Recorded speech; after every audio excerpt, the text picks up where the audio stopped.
إن الحمد لله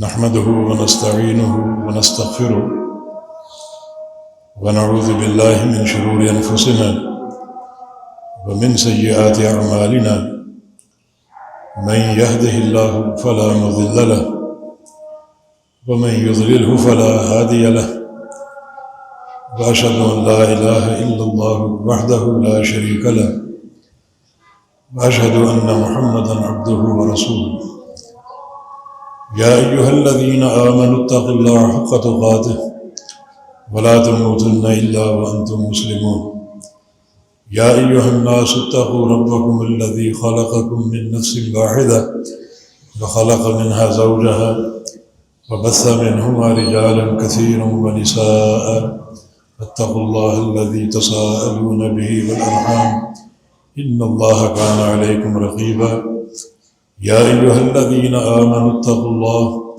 وقولوا قولا سديدا يصلح لكم أعمالكم ويغفر لكم ذنوبكم ومن يطع الله ورسوله فقد فاز فوزا عظيما أما بعد فإن خير الحديث كتاب الله وخير الهدي هدي محمد صلى الله تعالى عليه وسلم وشر الأمور محدثاتها وكل محدثة بدعة وكل بدعة ضلالة وكل ضلالة في النار من يطع الله ورسوله فقد رشد واهتدى ومن يعص الله ورسوله فقد ضل وغوى اللهم صل على محمد وعلى آل محمد كما صليت على إبراهيم وعلى آل إبراهيم إنك حميد مجيد اللهم بارك على محمد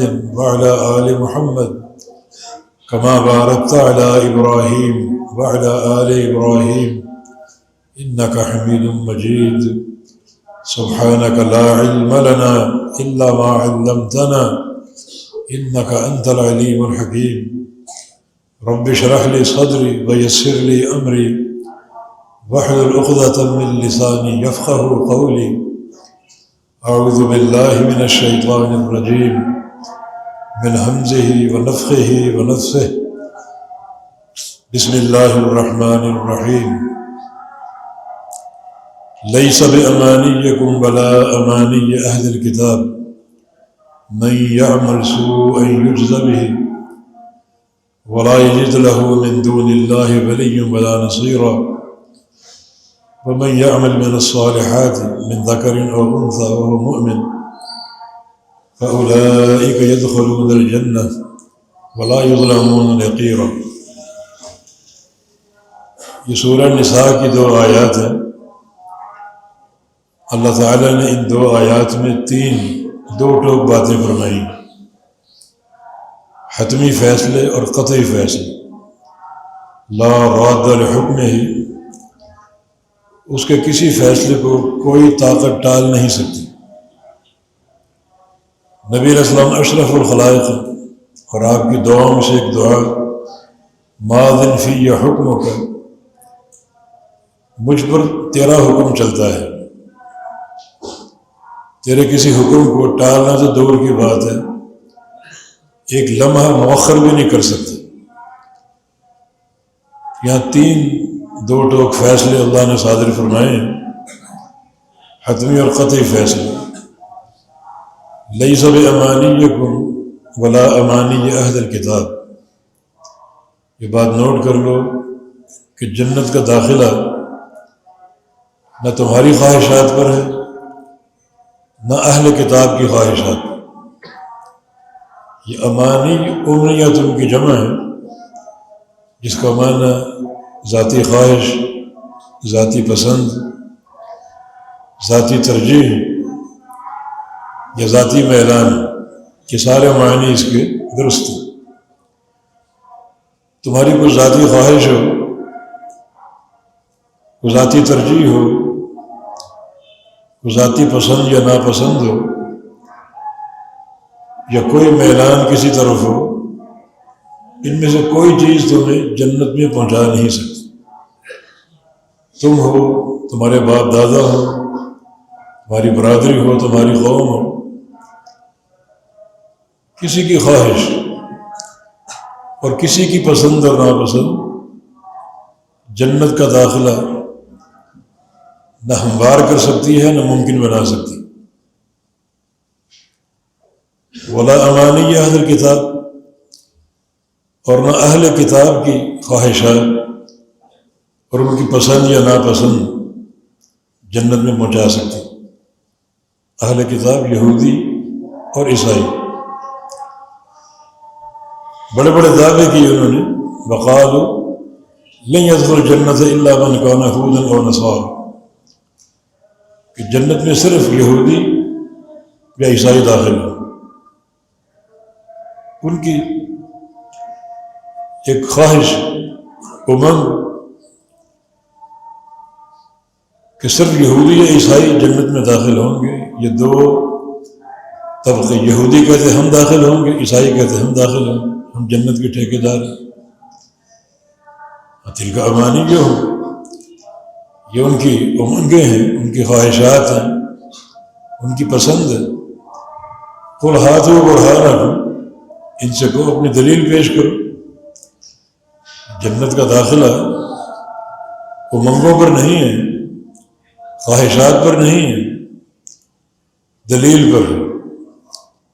صحیح بخاری کی حدیث ہے، من نزع یدہ من الطاعۃ فإنہ یأتی یوم القیامہ لا حجۃ لہ، جو بندہ اطاعت سے ہاتھ کھینچ لے، اطاعت اللہ اور اس کے رسول کا حق ہے، اطاعت سے ہاتھ کھینچ لے تو وہ قیامت کے دن آئے گا بالکل خالی ہاتھ، اس کے پاس اخروی کامیابی کی کوئی دلیل نہیں ہوگی، کوئی برہان نہیں ہوگی، بالکل خالی ہاتھ آئے گا اگر اطاعت سے ہاتھ کھینچے۔ تو برہان چاہیے۔ یہود و نصارہ کا یہ دعویٰ ہم جنت کے ٹھیکیدار، بلکہ یہودی کہا کرتے تھے نحن ابناء اللہ واحباؤہ، ہم تو اللہ کے بیٹے ہیں اور اس کے پیارے ہیں۔ اگر اللہ کے بیٹے اور پیارے ہو اللہ تمہیں عذاب کیوں دے گا؟ دنیا اور آخرت کے عذاب کیوں دے گا؟ اور ایک مقام پر فرمایا کہ فتمنوا الموت ان کنتم صادقین، اللہ کے پیارے ہو نا تو موت کی تمنا کرو اپنے پیارے سے ملنے کے لیے، موت کی تمنا کرو۔ اس دعوے میں اگر سچے ہو تو واقعی اس کے پیارے ہو، اس سے پیار ہے، اپنے محبوب سے ملنے کی چاہت ہوتی، خواہش ہوتی، پھر تمنا کرو، خواہش کرو موت کی، ہم تمہیں موت دے دیتے۔ لیکن لا یتمنونہ ابدا بما قدمت ایدیہم، وہ کبھی موت کی تمنا نہیں کریں گے، انہیں اپنی کرتوتوں کا علم ہے، انہیں معلوم ہے اگر ہم آج مر گئے تو وہ جوتے پڑیں گے جن کا ہم تصور نہیں کر سکتے۔ وہ جانتے ہیں ہم نے آگے کیا بڑھایا ہوا، کیا اثاثہ ہے آخرت کا، کیا ذخیرہ آخرت کا۔ اگر موت آ گئی تو ہم اللہ کے عذاب کے لپیٹے میں آ جائیں، کیسے موت کی تمنا کریں؟ صرف انہیں کی امنگیں، خواہشات ان کی، لن تمسن النار الا ایاما معدودہ، ہمیں تو جہنم کی آگ چھو ہی نہیں سکتی سوائے چند دن کے۔ وہ ایک معصیت کو یاد کرتے تھے کہ جو دن معصیت میں گزرے وہ دن ہم کو عذاب ملے گا، پھر اس کے سوا ہم کو جہنم کی آگ چھو ہی نہیں سکتی۔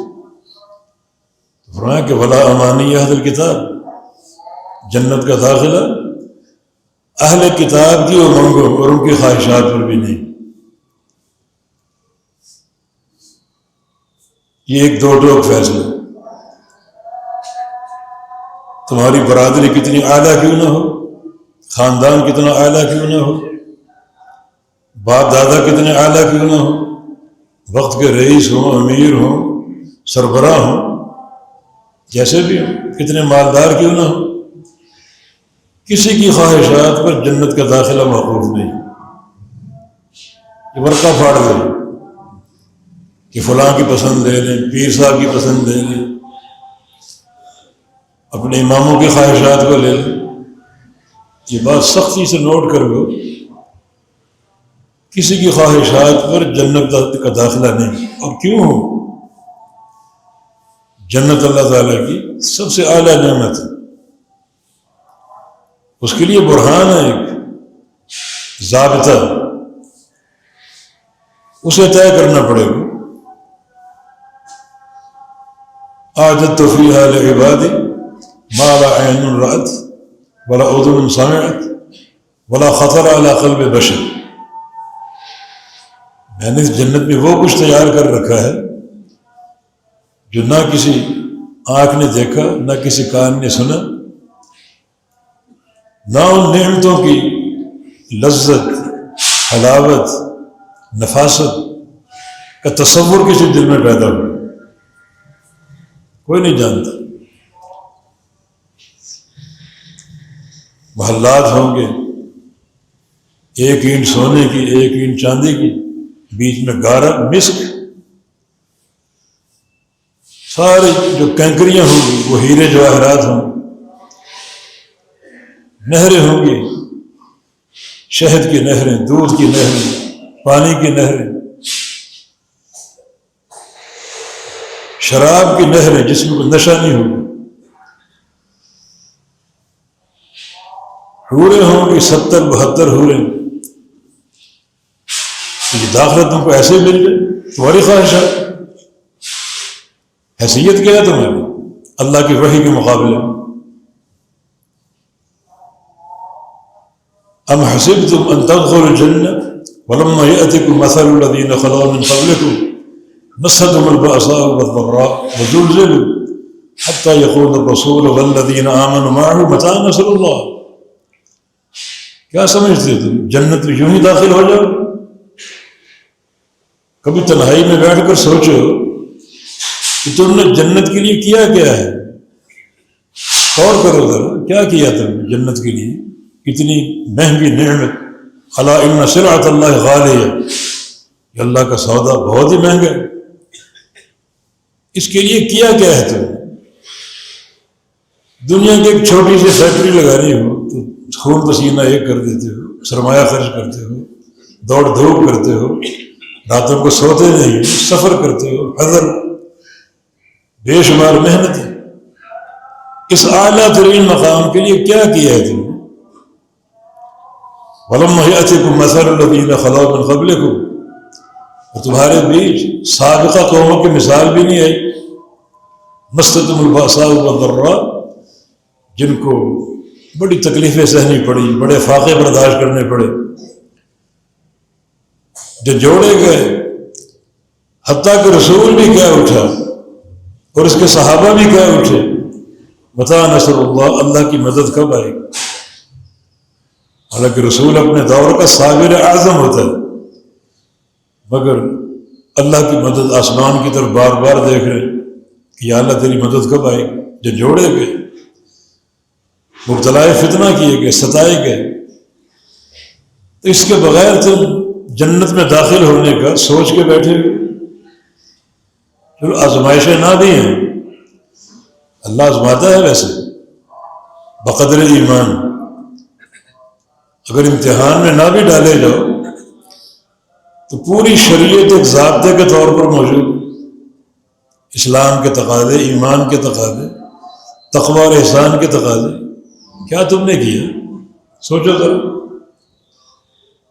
تو یہ بات پلے سے باندھ لو کہ لیس بامانیکم ولا امانی اہل الکتاب، کہ جنت کا داخلہ تمہاری امنگوں پر، تمہاری خواہشات پر، تمہاری ترجیحات پر نہیں ہے۔ کتنی اعلیٰ تمہاری برادری ہو، کتنا اونچا تمہارا خاندان ہو، اور کتنے شرف والے تمہارے باپ دادا ہوں، کسی کی خواہش قابل قبول نہیں جنت کے داخلے کی۔ حرف آخر نوٹ کر لو، اس سے بڑی بات کو ہو ہی نہیں سکتی لا ينطق عن الهوى ان هو الا وحی یوحی۔ اشرف الخلائق محمد الرسول اللہ صلی اللہ علیہ وسلم دین کے معاملے میں اپنی خواہش سے کبھی کلام نہیں کرتے، لیکن آپ کی خواہش سب سے محترم ہے، سب سے مقدس اور پاکیزہ ہے، ان کی بھی نہیں چلے گی، ان کی خواہش بھی نہیں چلے گی، اور وہ کلام کر ہی نہیں سکتے اپنی خواہشات سے۔ لو تقول علینا بعض الاقاویل، اگر اپنی خواہش سے کوئی بات کہہ کر ہمارے کھاتے میں ڈال دے، دائیں ہاتھ سے پکڑ لیں گے اور شاہ رکھ کاٹ دیں گے، کوئی چھوڑنے والا بھی نہیں ہوگا۔ اس کے بعد باقی بچتا ہے کوئی مائی کا لال ہے جس کی خواہش اس سے محترم اور مقدس اور پاکیزہ ہو، جھکنا پڑے گا شریعت کے سامنے۔ یہ دو ٹوک فیصلے، لیس بامانیکم ولا امانی اہل الکتاب۔ دوسرا فیصلہ، من یعمل سوءا یجز بہ، جو بندہ برائی کرے گا، جو بندہ برائی کرے گا، کون بندہ اور کیسی برائی؟ کچھ طلبہ یہاں بیٹھے ہوئے، یہ من میں عموم ہے، کوئی بھی بندہ، وہ حاکم ہو، محکوم ہو، تاجر ہو، آجر ہو، مستاجر ہو، آقا ہو یا خادم، امیر ہو یا غریب، کوئی بھی بندہ، من میں عموم ہے، کوئی بھی بندہ یا عمل کرے، اپنائے کیا؟ سوءاً، یہ پھر عموم، کوئی برائی چھوٹی ہو یا بڑی ہو، کوئی برائی اپنا لے، بندہ کوئی بھی ہو اور برائی کوئی بھی ہو، چھوٹی بڑی کوئی بھی برائی ہو، یجزا بہ، اسے اس کی سزا دی جائے گی، اس کا بدلہ دیا جائے گا۔ نبی علیہ السلام نے ان آیتوں کے نزول کے بعد ابوبکر صدیق رضی اللہ عنہ کو دیکھا، بڑے پریشان۔ ابوبکر کیا ہوا؟ کہا کہ ہذہ الآیۃ قاسمۃ الظہر، اس آیت نے میری کمر توڑ دی۔ قرآن کہتا ہے کوئی بھی ہو اور کوئی بھی برائی کر لے، اس کی جزا پائے گا۔ برائی تو ہوتی ہے کچھ نہ کچھ، گناہ ہو ہی جاتے ہیں، چھوٹے بڑے ارتکاب ہو ہی جاتے ہیں، بتقاضا بشریت۔ پھر کون بچے گا اس سزا سے؟ اللہ کے عذاب سے کون بچے گا؟ رسول اللہ صلی اللہ علیہ وسلم نے ارشاد فرمایا کہ بدلہ ملتا ہے، جزا ملتی، ہر برائی بھی ملے گی، لیکن دنیا میں یا آخرت میں۔ الا تمرض، ابوبکر بیمار نہیں پڑتے تھے، بیمار نہیں پڑتے، تھکاوٹ نہیں ہوتی، الا تنصب، تھکاوٹ نہیں ہوتی، الا یصیبک اللأواء، تمہیں کوئی دکھ درد نہیں پہنچتے؟ بیماری بھی ہوتی ہے، تھکاوٹ بھی ہوتی ہے، دکھ بھی پہنچتے ہیں، درد بھی ہوتی ہے، کبھی صحت اور کبھی بیماری، اور کبھی فقر اور فاقے کی تکلیف، ایسا نہیں ہوتا؟ جی ہوتا ہے۔ یہ اللہ کا بدلہ مومن کے لیے دنیا میں، اللہ تعالیٰ مومن کو دنیا میں سزائیں دیتا ہے ان امراض کی صورت میں، کوئی مرض آ گیا، کوئی تکلیف آ گئی، کوئی دکھ آ گیا، پریشانی آ گئی۔ آپ لکھ رہے ہیں، قلم آپ کے ہاتھ سے گر گیا، چھوٹی سی بات ہے، لیکن کچھ نہ کچھ دل میں ایک تکلیف تو ہو، اس کو اٹھائیں گے۔ یہ تکلیف بھی گناہ کو جھاڑتی ہے۔ اللہ بڑا غفور الرحیم، اپنے بندوں پر بڑی رحمت اور فضل کا معاملہ کرنے والا۔ یہ تکلیف بھی بخشش کا باعث، حتی الشوک یشاکہ، پاؤں میں کانٹا چبھ جائے، اس تکلیف پہ گناہ جھڑتے ہیں۔ الحمى حظ كل مؤمن من النار، بخار جو ہے، جو دنیا میں بخار ہو جائے، وہ آگ کے بدلے میں، آگ کا حصہ ہے۔ اللہ ایک مومن کو، صحیح العقیدہ بندے کو یہاں بخار دے دے اور قیامت کے دن جہنم میں ڈال دے، یہ دو عذاب جمع نہیں ہوتے. حسن بصری کا قول ہے ایک رات کا بخار سارے گناہوں کا کفارہ بن سکتا. یہ دین کی رحمت اور وسعت. ابو بکر یہ ہے یہ معاملہ مومن کے ساتھ. ہاں جو کافر ہے گناہ کرتا ہے برائیاں کرتا ہے اس کی سزا کے لیے آخرت ہے, وہاں پکڑیں گے اس کو, اس عذاب کے لپیٹے میں آ جائے گا. جو کچھ اچھے اعمال اس نے کیے ہیں, کسی پر کوئی نیکی کر دی, کوئی پیسہ کسی کو دے دیا, تعاون کر دیا, ہسپتال کھول دیا, ٹیلی فون ایجاد کر دیا, اس کے بدلے ان کے لیے دنیا کے مال ہیں, فیکٹریاں ہیں, دولت کی ریل پیل ہے.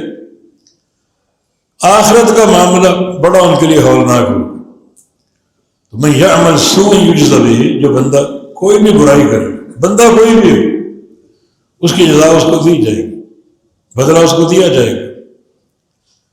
اور اگر دنیا میں اللہ تعالیٰ مبتلا فتنہ کر دے, دنیا میں کوئی دکھ دے دے, کوئی درد دے دے, یہ اللہ کی ابتلا ہے. اور ایک مومن کے لیے یہ ایک اظہار شکر کے طور پر اللہ کی نعمت ہے. تکلیف پر اللہ صبر کی توفیق دے. ام صائب کے پاس آپ گئے, اس کو سردی کا بخار تھا, تھر تھر کانپ رہی تھی. ام صائب کیا ہو گیا؟ کہا حمى لا بارک اللہ فی, بخار ہو گیا, اللہ اس میں برکت نہ دے. بخار کو گالی دی کہ لا تصب الحمى, بخار کو گالی مت دو, تمہارے گناہوں کو جھاڑ رہی, یہ اذیت اور تکلیف تمہارے گناہوں کا کفارہ ہے. تو یہ معاملہ ایک مومن کا ہے, یہ معاملہ ایک مومن کا ہے. اگر دنیا میں اس کو دکھ درد پہنچتا ہے, یہ آخرت کی راحت کا باعث ہو سکتا ہے. باقی کبائر جو ہیں بڑے گناہ, ان پر توبہ فرض ہے. وہ بخار سے اور کانٹے سے نہیں جھڑتے, توبہ سے جھڑتے ہیں تاکہ آخرت کا معاملہ صاف ہو جائے. من یعمل سوء یجزا بہ, جو بندہ کوئی بھی ہو کوئی برائی کر لے اس کو اس کی سزا دی جائے گی. باقی سزا کا اللہ کا نظام ہے. سزا دنیا کی بھی ہو سکتی ہے, آخرت کی بھی ہو سکتی ہے. اور اگر دنیا میں سزا مل جائے اور آخرت کا معاملہ کلیئر کر دیا جائے, صاف کر دیا جائے, تو اللہ تعالیٰ کی بہت بڑی نعمت اور بہت بڑا احسان ہے.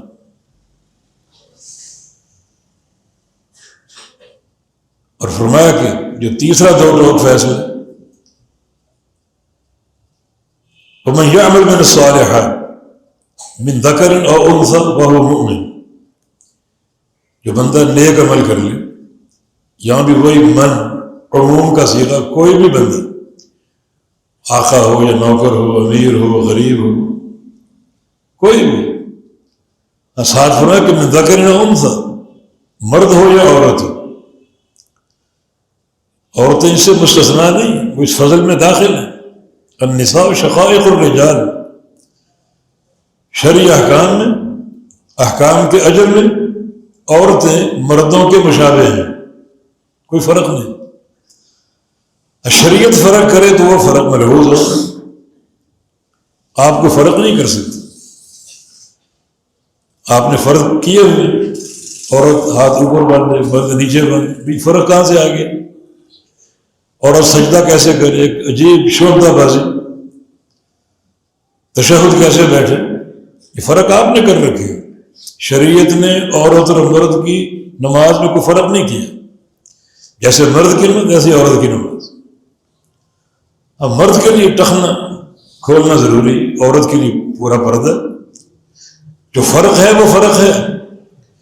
عورتیں شقائق الرجال ہیں, احکام میں, احکام کے اجر میں مردوں کے مشابہ ہیں, مردوں کے شریک ہیں. تو جو بندہ ایمان لے, نیک عمل کر لے, مرد ہو یا عورت, وہ مومن اور وہ مومن ہو, بس دو چیزیں ہیں. یہ حتمی اور قطعی فیصلہ نوٹ کر لو, عمل نیک ہو اور ایمان کی اساس ہو, مرد ہو یا عورت. کیا فیصلہ ہے؟ فَأُولَٰئِکَ يَدْخُلُونَ الْجَنَّةَ، یہ لوگ جنت میں داخل ہوں گے. ہمارا فیصلہ ہے. یہ وہ عمل ہے جو جنت کے داخلے کی برہان، چوٹی کی نعمت ہے. یہ کوئی نعمت اس کا مقابلہ نہیں کر سکتی. یہ اس کا ضابطہ اور راستہ، ایمان اور عمل صالح. یہ لوگ جنت میں داخل ہوں گے. وَمَا يُظْلَمُونَ نَقِيرًا، کھجور کی گٹھلی کے چھلکے کے برابر بھی ظلم نہیں کیے گئے، بالکل معمولی سے ظلم. یا عبادی انی حرمت ظلم علی نفسی وجعلتہ بینکم محرما فلا تظالموا، میرے بندو میں نے اپنے اوپر ظلم حرام کر لیا ہے، تم پر بھی حرام کر دی، تم بھی ظلم نہ کرو. ظلم نہیں کرتا، عدل. میرا سارا معاملہ عدل پر قائم ہے، ظلم نہیں کرتا. تم بھی ظلم نہ کرو.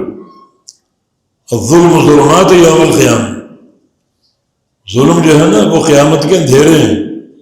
جتنا آج ظلم کرو گے، اپنی ذات پر کرو، اپنی بیوی پر کرو، اپنی اولاد پر کرو، اپنے پڑوسی پر کرو، کسی پر کرو، ہر ظلم قیامت کا اندھیرا بن جائے. جب قیامت کو اٹھو گے، ہر طرف تاریکی کا راج ہوگا، اندھیرا پھیلا ہوگا. یہ دنیا کے مظالم ہیں، رستہ سجائی نہیں دے گا. وہاں تو نور کی ضرورت ہے کامیابی کے لیے. پل صراط کو کیسے عبور کرو اس اندھیرے کے ساتھ؟ بال سے باریک ہے وہ، اور تلوار سے بڑھ کر کاٹنے والے. نیچے جہنم ہے، ہر طرف اندھیرا اور تاریکی ہے. اس کو پیدل چل کے عبور کرنا ہے، کیسے کرو؟ تو اندھیرے جمع کرنے کے بجائے نور جمع کرو. جتنا نور زیادہ لے کر جاؤ گے، اتنا جلدی اس پل کو عبور کر جاؤ. حدیث میں پڑھا آپ نے، کچھ لوگ پلک جھپکنے کی طرح عبور کر جائیں، پاؤں رکھا اور جنت میں پہنچ گئے سیدھا عبور کر گئے. کچھ لوگ بجلی کی طرح بٹن دبایا اور بجلی کہاں سے کہاں پہنچ گئی. کچھ لوگ بادلوں کی رفتار سے، کچھ لوگ سمندر کی لہروں کی رفتار سے، کچھ گھوڑوں کی رفتار سے، کچھ اونٹوں کی رفتار سے، کچھ ایک انسان کی دوڑ کی رفتار سے، اور کچھ قدم رکھیں گے اور کبھی گریں گے، کبھی سنبھلیں گے، کبھی اٹھیں گے، اور کچھ لوگ اٹھ ہی نہیں سکیں. سب بچہ زمین پر رینگتا ہے. اس طرح آہستہ آہستہ چلیں گے، اور کتنی مدت مدیدہ کے بعد وہ اس کو عبور کرنے میں کامیاب ہوں گے.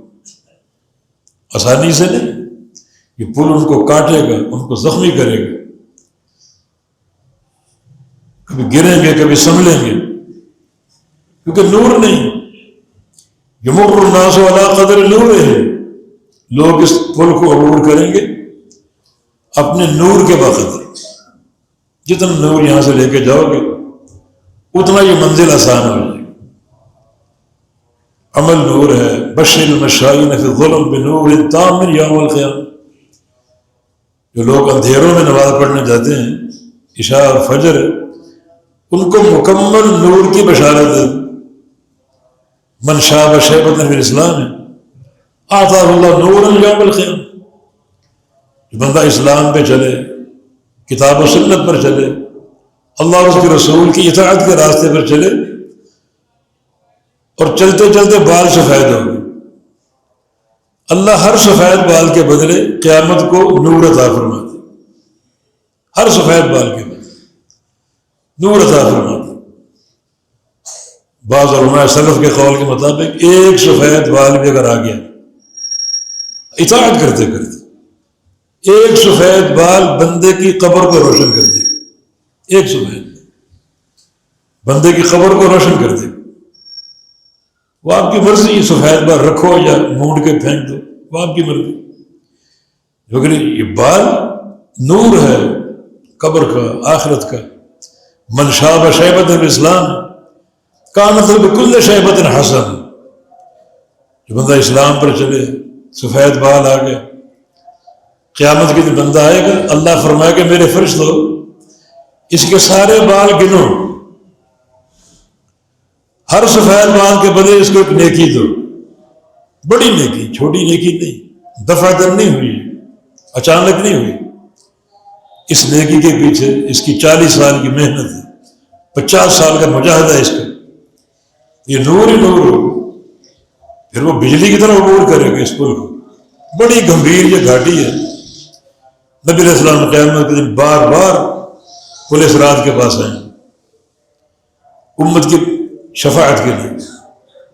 سب کہیں گے نفسی نفسی، اور آپ فرمائیں گے امتی امتی.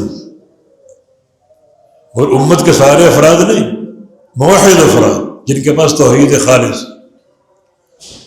نبی علیہ السلام کی شفاعت میں شرک کرنے والے کا کوئی حصہ نہیں.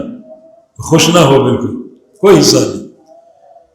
وظیفے کرو، قصیدے کہو، محافل میلاد منا لو، کچھ نہیں جب تک توحید خالص کی بنیاد نہ ہو. تو بڑی گمبھیر یہ گھاٹی ہے. یہاں تیزی کی ضرورت ہے. دنیا کا ہر ظلم قیامت کا اندھیرا بن جائے گا. جتنے ظلم زیادہ ڈھاؤ گے اتنا یہ اندھیرا گہرا ہوتا جائے گا، اپنا ہاتھ تک نہیں دے سکے، اس قدر تاریکی ہوگی. یہ دو ٹوک فیصلہ، جو بندہ نیک عمل کرے، مرد ہو یا عورت، اگر وہ مومن ہو. کون بندہ نیک عمل کر رہا اور کون نہیں کر رہا، یہ فیصلہ قیامت کے دن. دنیا کے اندر ہر شخص بولتا ہے میں ٹھیک ہوں، میاں میں ٹھیک ہوں، مت چھیڑو، ہم ٹھیک ہیں، ہم جو کر رہے ہیں ٹھیک کر رہے ہیں. ہر بندہ کہہ رہا. یہاں فیصلے کا نہ کوئی ادارہ ہے اور نہ کوئی مقام، سوائے اس کے کہ کتاب و سنت کے دلائل آپ کے سامنے، قبول کر لو، مان لو، عافیت کا راستہ ہے. نہیں مانتے تو یہ فیصلہ قیامت کے دن ہوگا. ونضع الموازین القسط لیوم القیامہ، جب ہم قیامت کے حساب کے لیے عدل کا ترازو قائم کریں، وہ فیصلے کی گھڑی، عدل کا ترازو، عدل کا میزان. یہ میزان فیصلہ کرے گا کس کا عمل صالح ہے اور کس کا عمل صالح نہیں. عمل کرنے والوں کی قطاریں لگی ہوں، ڈھیروں سامنے پہاڑوں کی طرح کھڑے ہوں گے ان کے اعمال، مگر تولو ان کو معیار چیک کرنے کے لیے. عمل میں 3 چیزیں فرض، ایک عمل کرو، نماز پڑھو، روزہ رکھو، زکوٰۃ دو، حج کرو. 2 چیزیں ساتھ اور فرض ہیں. یہ سارے کام اخلاص کے ساتھ کرو، ریاکاری نہیں چلے گی. یہ فیصلہ کون کرے گا؟ یہ میزان. اللہ نے میزان میں صلاحیت ڈال دینی ہے، اس عمل کو تولنا ہے جو اخلاص کے ساتھ ہے. ریاکاری ہے، نمود و نمائش ہے، شہرت کی محبت ہے، واہ واہ کی بھوک ہے، شاباشی کی طلب ہے، زندہ باد مردہ باد کی حرص ہے، وہ عمل قابل قبول نہیں. میزان اس عمل کو رد کر دے گا، کوئی وزن نہیں ہوگا، مچھر کے پر کے برابر، چاہے نیکیوں کے ڈھیر لگا. دوسرا، عمل کا مطابق ہونا نبی علیہ السلام کی سنت اور آپ کے طریقے کی. سنت رسول کی محبت اللہ نے آپ کو دی ہے، مبارک ہو. اور طبقوں کو یہ حاصل نہیں. سب کے سامنے تقلید شخصی کے پٹے ہیں، فلاں کی بات، پیر کی بات، امام کی بات، برادری کی بات، باپ دادا کی بات. اللہ نے آپ کو توفیق دی ہے، نہ باپ دادا کی چلے گی، نہ قوم برادری کی چلے گی، نہ کسی پیر و مرشد کی چلے گی. یا سکہ صرف ایک ہی شخصیت کا ہے اور وہ محمد الرسول اللہ صلی اللہ علیہ وسلم. دنیا میں یہ فیصلہ نہیں ہوگا ہر شخص میں حق پر ہوں، میں ٹھیک ہوں، میں حق پر ہوں. یہ فیصلہ اللہ کا میزان کرے گا. اس نیکی کو تولے گا جو نیکی نبی علیہ السلام کی سنت کے مطابق ہے. اللہ کا میزان نہ کسی کے باپ کو جانتا، نہ کسی کے دادا کو جانتا، نہ کسی برادری کو جانتا، نہ کسی پیر اور مرشد کو جانتا. یہ میزان ایک ہی شخصیت کو جانتا ہے اور وہ ہے محمد الرسول اللہ. صاحب المیزان کون ہوں گے؟ جبریل امین الوحی. ان سے بڑا اللہ کی وحی کا حافظ کون ہوگا؟ وہ جانتے ہیں کون سا عمل اس وحی کے مطابق ہے اور کون سا عمل اس وحی کے خلاف. چھٹکارا ہوگا. جبریل امتحان لے ہر عمل کا، پرکھ رہے ہر عمل. میزان میں صلاحیت ہے، اس عمل کو تولے گا جو سنت کے مطابق ہے. بڑی گمبھیر یہ گھاٹی. اسی موقع پر اللہ فرمائے گا آدم ابعث بعث النار. اب جہنم کے گروہ روانہ ہو رہے ہیں، وہ گروہ تم تیار کرو. آدم علیہ السلام عرض کریں کہ ما بعث النار یا رب، جہنم کا گروہ کیا ہے میں نہیں جانتا. اللہ فرمائے کہ ٹکڑیاں کھڑی ہیں ہزار کی، ہزار کی، من کل الف 999 ہر ہزار میں سے 999 جہنمی ہے، صرف ایک جنتی. تمہیں تعداد کا بڑا ایک زعم ہے، ہم سواد اعظم، ہم بڑی تعداد. یہ تعداد تو حجت ہے ہی نہیں. 999 جہنمی، صرف ایک جنتی. حق تعداد کا نام تھوڑی، حق دلیل اور برہان کا نام. عبداللہ مسعود رضی اللہ عنہ کے قول کے مطابق اگر حق تمہارے پاس ہے تم جماعت ہو، اگر حق تمہارے ساتھ ہے اور تم اکیلے ہو تم جماعت ہو. نہ حق اگر ہزاروں لاکھوں بندوں کے پاس ہے، دلیل نہیں ہے، وہ جماعت نہیں. تمہارے پاس اگر حق ہے تم تنہا بھی ہو تم جماعت ہو. تو یہ کیا بات ہوئی ہم زیادہ، ہماری تعداد زیادہ، ہمارے 90%، ہم 95%. کسی ملک میں 90% لوگ اگر حق پر ہوں اس ملک میں فقر نہیں آئے گا، قرضے نہیں ہوں گے. اس ملک میں آسمان سے سونے کی بارش برسے گی. اتنی بڑی 90% لوگ اگر حق پر ہیں آسمان سے سونا برسے گا. اور یہاں نہوستے ہی نہوستے.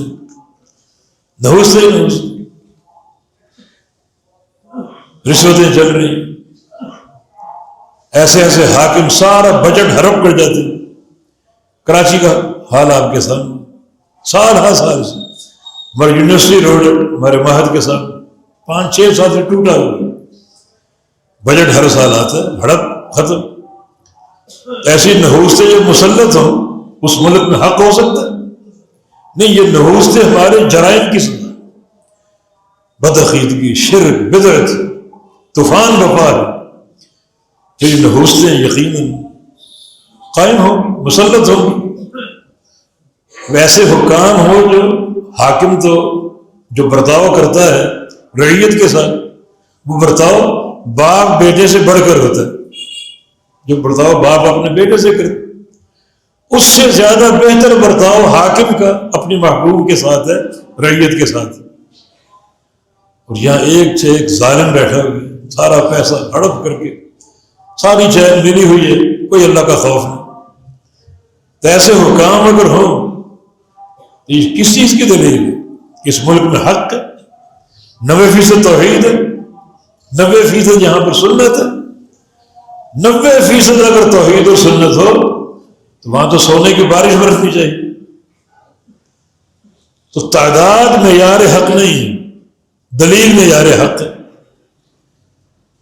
دلیل معیار حق. دیکھ لیا آپ نے 999 جہنم، ایک جنت. یہ قافلے روانہ ہو، پلے صراط آگے منزل موجود، میزان کا مرحلہ ہو چکا، اب چڑھو پورے صراط پہ.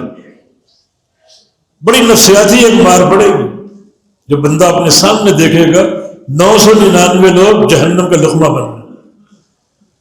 کیا اس کی تکلیف کا عالم ہوگا، کیا اس کا رنج و الم ہوگا. تو یہ معیار حق اور ساتھ ایمان کی دلیل وہ مومن ہے، مومن صاحب عقیدہ، موحد. ایمان میں 6 چیزیں ہیں اور 6 چیزوں کو مانتا ہو صحیح طریقے سے. الایمان ان تؤمن باللہ وملائکتہ وکتبہ ورسلہ والیوم الآخر والقدر خیرہ وشرہ. یہ 6 چیزیں. اللہ پر ایمان، فرشتوں پر، کتابوں پر، رسولوں پر، آخرت پر اور تقدیر پر. پڑھو نا اس کو، علماء کے پاس جاؤ. ایمان باللہ کیا ہے، ایمان باللہ کے تقاضے کیا ہیں، ایمان بالملائکہ، ایمان بالرسل، ایمان بالکتب، ایمان بالآخرت، ایمان بالتقدیر، کیا ان کے تقاضے ہیں، کیا ان کی شرائط ہیں، پکا سچا ایمان لے کر جاؤ وہ مومن۔ تو یہ اگر ہوں گے تو فاولئک یدخلون الجنہ، یہ لوگ جنت میں داخل ہوں گے، ولا یظلمون نقیرا، اور ایک کھجور کی گٹھلی کے چھلکے کے برابر بھی ان پر ظلم نہیں کیا جائے گا، عدل ہی عدل ہوگا، یہ جنت کے مستحق ہیں۔ وہ جو اللہ کا مہنگا سودا جنت، یہ اس کا ضابطہ ہے، یہ اس کا ضابطہ ہے۔ دیکھو شریعت نے کوئی لمبی فہرست آپ کو نہیں دی کہ یہ بھی کرو، یہ بھی کرو، وہ بھی کرو، چند قواعد ہیں عمل صالح جس کی دو بنیادیں، اخلاص اور سنت کی اتباع، ایمان جس کے 6 ارکان ہیں ان کا صحیح فہم ہو، سیدھا جنت کا فیصلہ، دو ٹوک فیصلہ، کوئی دنیا کی طاقت روک نہیں سکے گی اور اللہ کے فیصلے پر کوئی طاقت غالب نہیں آ سکے گی، جنت کا داخلہ یقینی۔ یہ مقام یعنی 3 چیزیں ایک قول فصل کے طور پر، انہ لقول فصل، دو ٹوک باتیں، جنت کا داخلہ تم میں سے کسی کی خواہش اور امنگ پر نہیں ہے، ذاتی پسند اور ترجیحات پر نہیں ہے، حتیٰ کہ رسول صلی اللہ علیہ وسلم بھی خواہش سے کبھی بات نہیں کریں گے، اللہ کی وحی کی ترجمانی کریں گے، حالانکہ آپ کی خواہش سب سے محترم ہے۔ سورۃ النازعات میں بھی دو ٹوک باتیں ہیں، دو ٹوک، اما من خاف مقام ربہ ونہى النفس عن الہویٰ فإن الجنۃ ہی المأویٰ، رب کا خوف آ جائے اور نفس کی خواہشات سے بچ جائے، خواہشات نفس کو دور کر دے، بلکہ ان خواہشات پر جو ہے وہ حکومت قائم کرے اللہ کی شریعت کی، خواہشات کا گلا گھونٹ دے، اللہ کی شریعت کو لائے بلا تمہید، اس کا ٹھکانہ جنت ہے۔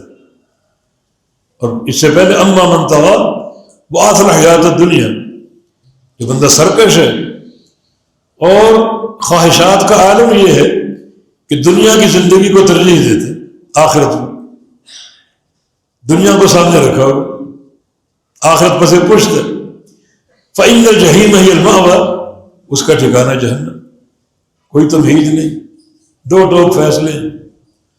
تو خواہشات نفس، اس کی حاکمیت جو ہے بڑی خطرناک ہے۔ جب رسول سے فرما دیا کہ اپنی خواہش کی بات اگر ہمارے کھاتے میں ڈالو گے، گو آپ حبیب اللہ ہے، خلیل اللہ ہے، لیکن اللہ کسی کی محبت سے مجبور نہیں، کسی کی محبت سے، یہاں ضابطہ قانون چاہیے، اٹھاؤں گا آپ کو پکڑ کے اور شہر کاٹ دوں، رسول سے خطاب، رسول ایسا کر ہی نہیں سکتے، سمجھایا ہمیں جا رہا، بتایا ہمیں جا رہا، رسول ایسا کر ہی نہیں سکتے۔ تو خواہشات نفس، اس پہ کنٹرول ضروری ہے۔ من جعل القرآن امامہ قادہ الی الجنہ ومن جعلہ وراء ظہرہ ساقہ الی النار، کتاب و سنت ہے، جس نے کتاب و سنت کو آگے رکھا، ہر خواہش کا گلا گھونٹ دیا، تو یہ قرآن قیامت کے دن قیادت کرے گا جنت میں داخلے تک، ساتھ ساتھ چلے گا، جنت کے راستے پہ چلائے گا، جنت میں پہنچا کر آئے گا۔ جس نے قرآن کو پیچھے پھینک دیا، نفس کی خواہشات کو آگے رکھا، تو ساق و ادھر میں قرآن ہانکے گا قیامت کے بندے کو، ہانکتا ہوا جہنم کی طرف لے کر جائے گا۔ تو اللہ رب العزت اس مقام کا صحیح فہم عطا فرما دے، اور جو فیصلے یہاں پر صادر ہو گئے اللہ ہم کو سمجھنے کی توفیق دے، اور اللہ رب العزت ہمیں توفیق دے کہ ہم اپنی ایک ہی خواہش کا گلا گھونٹ کر سنت رسول اور قرآن کو نافذ کریں۔ القرآن حجت لک و علیک، یہ قرآن تیرے حق میں حجت یا تیرے خلاف حجت، قرآن کی مانے گا تیرے حق میں حجت ہوگی، نہیں مانے گا خواہشات کی مانے گا پھر یہ تیرے خلاف حجت بن جائے گا، قیامت کی بھی تیرے خلاف بولے گا، رسول بولے گا۔ اس امت نے قرآن کو چھوڑ دی، خواہشات کو اپنا لیا۔ الکیس من دان نفسہ وعمل لما بعد الموت والعاجز من اتبع نفسہ ہواہ وتمنى علی اللہ۔ سن لو دانا اور بینا عقل مند اور صاحب فراست کون ہے؟ وہ کہ اپنا خود حساب لے، خود احتسابی، اپنا حساب لے کر ایسے کام شروع کر دے جو مرنے کے بعد کام آئیں گے۔ سوچے بیٹھ کر کل میں نے کیا کیا، پرسوں کیا کیا، مہینہ پہلے کیا کیا، سفر میں کیا کیا، حضر میں کیا کیا، خلوت میں کیا کیا، جلوت میں کیا کیا، سوچے، اور پھر توبہ رجوع کر کے ایسے کام شروع کر دے جو مرنے کے بعد کام آئیں۔ یہ عقل مند آدمی، بل عاجز اور انتہائی بے وقوف، نکما، احمق وہ شخص ہے من اتبع نفس و ہواہا، جو اپنے آپ کو خواہشات نفس کا پیروکار بنا لے، اپنی خواہشات کو اپنے اوپر نافذ کر لے، لاگو کر لے، ان کے پیچھے چل نکلے، چل پڑے، اور وہ تمنا علی اللہ، اللہ پر تمنائیں کر رہے، بڑا غفور الرحیم ہے، تو اس کی مغفرت اور رحمت کے تقاضے تو پورے کرو نا۔ چل اپنی خواہشات پر رہے اور اللہ بڑا غفور الرحیم۔ اللہ غفور رحیم کب ہے، کس کے لیے؟ موجبات رحمت کیا ہیں، موجبات مغفرت کیا ہیں، ان کی تمہیں پرواہ نہیں، خواہشات کے تم پیروکار، شریعت میں سے پوچھ ڈال رکھی ہے، اور اللہ غفور رحیم۔ یہ بندہ عاجز ہے، نکما، احمق اور انتہائی بے وقوف شخص ہے۔ یہ سارے فیصلے قطعی فیصلے ہیں، اللہ پاک فہم عطا فرما دے۔ اقول قولی ھذا واستغفر اللہ لی ولکم، وآخر دعوانا الحمد للہ رب العالمین۔